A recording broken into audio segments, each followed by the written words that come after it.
లేదో ఇవాళ చాలామంది కార్యకర్తల గురించి మాట్లాడాడు. అంతకుముందే కార్యకర్తలు కాగితాలు తీసుకొస్తున్నారంట. ఆగనే కార్యకర్తలు ఇస్తాం కదా తొందరపడితేలాగా అని డబాయిస్తున్నాడు. ఇది కార్యకర్తల పార్టీ. కార్యకర్తల పార్టీనా? శాశ్వతంగా ఉండాలండి ఈ పార్టీ. ఎందుకోసం ఉండాలి శాశ్వతంగా? మీ అబ్బాయి కోసం ఉండాలి శాశ్వతంగా. అసలు ఏంటి నాకు అర్థం కాల. చంద్రబాబు నాయుడు గారు, మీరు 4వసారి ముఖ్యమంత్రి అయ్యారు, ఇన్ని సంవత్సరాలు పరిపాలన చేశారు. మీ చరిత్ర ఏంటి? మీరు చెబితే, మిమ్మల్ని గుర్తు చేసుకుంటే, మీరు ఇన్ని సంవత్సరాలు పరిపాలన చేసినందుకు అరే చంద్రబాబు నాయుడు గారు ఇది బ్రహ్మాండమైన పని చేశాడరా అని ఒకటి చెప్పండి నాకు. అదేమంటే హైటెక్ సిటీ అంటాడు మాట్లాడితే.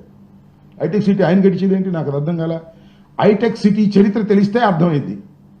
అది ఎన్ జనార్దన్ రెడ్డి గారి టైంలో ఫౌండేషన్ వేశారు. ఇది కట్టే సమయానికి ఆయన ముఖ్యమంత్రి అయ్యాడు. ఇంతే, అంతకు మించి ఏమీ లేదు.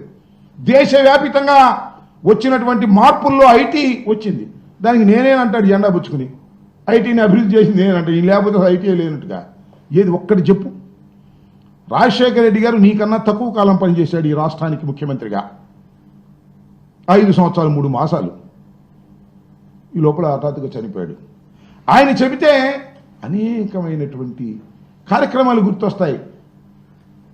ఫీజు రియంబర్స్మెంట్, ఉచిత విద్యుత్తు, 108, 104, ఇలా అనేకమైన గొప్ప గొప్ప కార్యక్రమాలు గుర్తొస్తాయి. అలా చంద్రబాబు నాయుడు గారి పేరు చెబితే ఒకటే గుర్తొచ్చింది.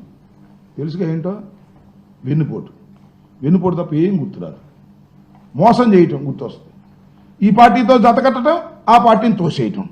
బీజేపీతో జత కట్టాడు, బీజేపీని తోసేశాడు. మళ్ళీ బీజేపీతో జత కట్టాడు, మళ్ళీ అవసరమైతే బీజేపీని తోసేస్తాడు. జనసేనతో జత కట్టాడు, ఇంకా తోసేయలేదులే, అవసరమైతే తోసేస్తాడు. ఇక ఇది ఈ పార్టీ కాదు ఇంకో పార్టీ దొరికిందంటే దాన్ని తోసేస్తాడు.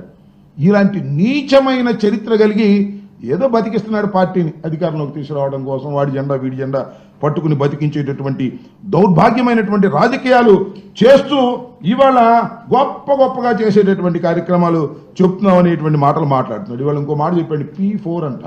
అదేంటో నాకు అర్థం కాదు. ప్రజలతో పార్ట్నర్షిప్ అంట. అంటే ముందేమన్నాడు? సంపద సృష్టిస్తా. అసలు సంపద సృష్టించడం ఏంటో నాకు తెలుసు. మీరు అధికారం ఇవ్వండి, సంపద గుట్లుగా సృష్టించి మారేస్తా. పారేడు కదా, ఏం కావాలి చదివి ఇచ్చేస్తా.